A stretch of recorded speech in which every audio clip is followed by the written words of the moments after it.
బాల్య వివాహాలపై ప్రభుత్వాలు, స్వచ్ఛంద సంస్థలు ఎన్నో అవగాహన సదస్సులు పెట్టినా పరిస్థితుల ప్రభావమో లేక దీపం ఉండగానే ఇల్లు చక్కబెట్టుకోవాలనే ముందు చూపు కానీ 9వ తరగతి చదువుతున్న ఏమీ తెలియని అమ్మాయికి అన్నీ తెలిసిన 29 సంవత్సరాల అబ్బాయి ఏడుకొండలకు వివాహం నిశ్చయించి కాసేపటిలో ఈ తంతు ముగుస్తుందని ఇరు వర్గాల బంధువులు ఎదురు చూస్తూ ఉండగా అప్పుడే అక్కడికి వచ్చినటువంటి సఖీ కేంద్రం నిర్వాహకులను చూసి నివ్వెరపోయారు.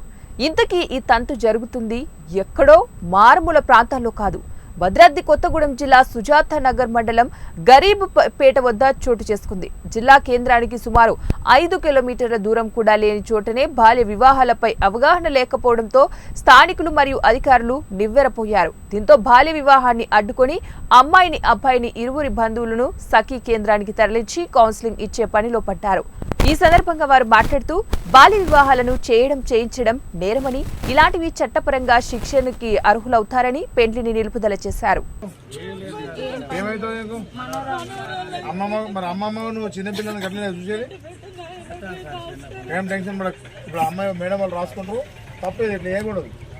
ఇలాంటి యాక్టివిటీ చేయడం వల్ల పాప జీవితం ఖరాబ్ అవుతుంది. అర్థమైందా? పాప జీవితం ఖరాబ్ అవుతుంది. ఇంత మనం ఇంకా అడవిలో ఉన్నావా లేకపోతే ఇంకా అనాగరిక ప్రపంచంలో ఉన్నావా?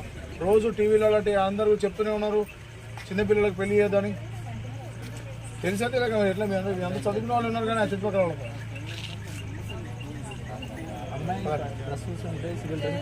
పర్లేదు.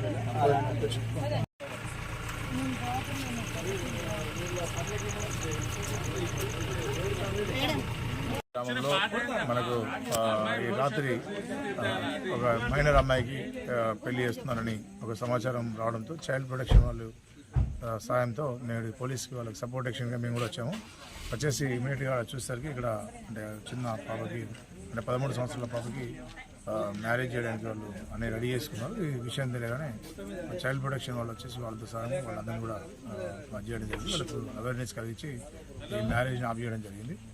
అబ్బాయికి అమ్మాయికి క్రాసింగ్ ఇచ్చిన తర్వాత చైల్డ్ ప్రొటెక్షన్ వాళ్ళు రేపు వాళ్ళంతా నిర్ణయం తీసుకున్న తర్వాత తగిన చర్యలు తీసుకోవడం జరుగుతుంది.